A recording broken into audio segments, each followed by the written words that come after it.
What more can you tell us about this breaking news?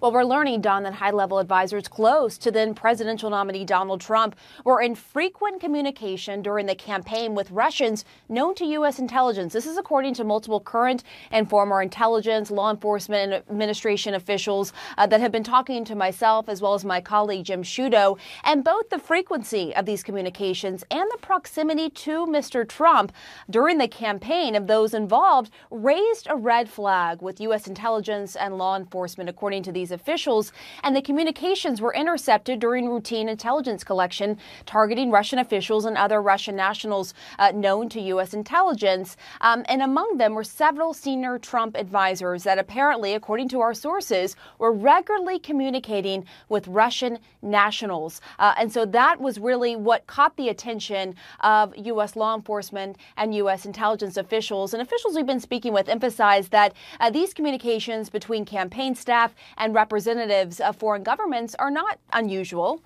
However, these particular communications stood out to investigators due to the frequency, the volume, and the level of the Trump advisors involved. And as we have been told by our sources, investigators have not reached a judgment on the intent of those conversations. Adding to U.S. investigators' concerns, though, were intercepted communications between Russian officials before and after the election discussing their belief that they had special access to Mr. Trump, according to law enforcement and intelligence officials we've been speaking with.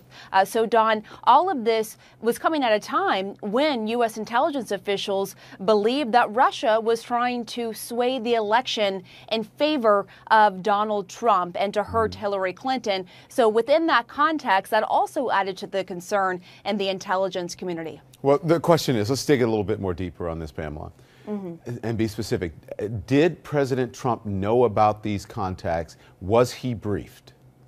My colleague Evan Perez and I were told through our sources that both President Obama and then President-elect Trump were briefed on the details of the extensive communications between suspected Russian operatives and people associated with the Trump campaign and the Trump business. This is according to U.S. officials familiar with this matter.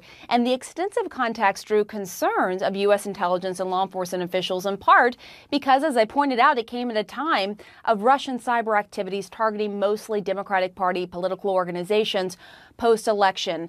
Intelligence briefings on Russia meddling in the U.S. elections included details of those communications, which included people involved in Mr. Trump's businesses. And these communications were gathered as part of routine U.S. intelligence collection and not because people close to Trump were being targeted. Now, the FBI and U.S. intelligence agencies continue to try to determine what the motive for these communications were. One concern, Don, was whether Trump associates were coordinating with Russian intelligence operatives. And the release of the damaging information about Hillary Clinton campaign, as you'll recall, those emails from the DNC. And so that is really of concern. And that is what intelligence officials and law enforcement officials have been focused on. As one official said, if that were the case, then that would escalate things. And so far, though, the findings have been inconclusive. And as we know, Don, just recently in late December, Michael Flynn, the now former national security advisor to Donald Trump, was speaking to the Russian ambassador, talking about sanctions. We know DOJ alerted to the White House on January 26th that Flynn was not being forthcoming about the conversation and the fact that sanctions was mentioned. And now, as we know, President Trump has asked for his resignation. So this is another huge development and gives us a better idea of the investigation that is ongoing of Trump's associates during the campaign and Russians who have been on the U.S. radar. Don? So that's what it meant for the election. They were trying to figure out whether or not they were coordinating. And so far, there's no evidence so far of this. So is this investigation ongoing, Pamela? It is ongoing. Absolutely. There is a broader probe within the counterintelligence division of the FBI trying to figure out Russian activities in the United States and what these communications mean. What was the motive? Was there any sort of collusion going on? As I pointed out earlier, it's inconclusive.